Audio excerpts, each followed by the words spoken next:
यार आप देख सकते हैं नाक देवता है और बाथरूम में पता नहीं कहाँ से आ गए हैं और ये महिला बाथरूम में फटी हुई है, रो रही है। अब देखिए इनका हालत एकदम खस्ता है और बहुत ही खतरनाक मूवमेंट बताइए। और ऐसे सरकार हमको फोन लगवाए हैं बाथरूम में। आप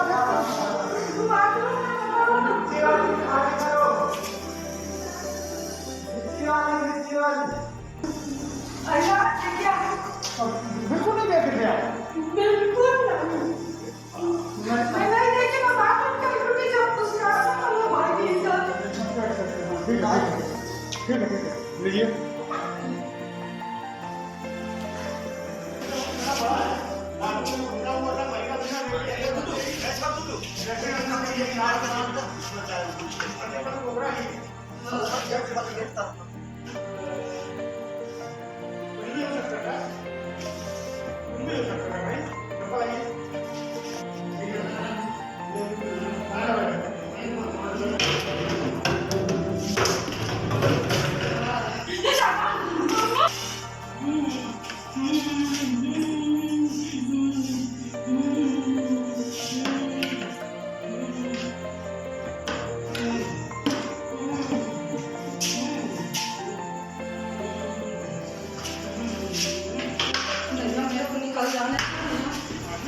धक्का लगा तो निकल जाना।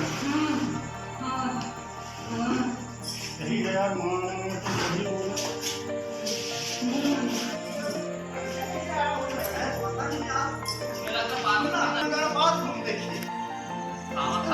छोड़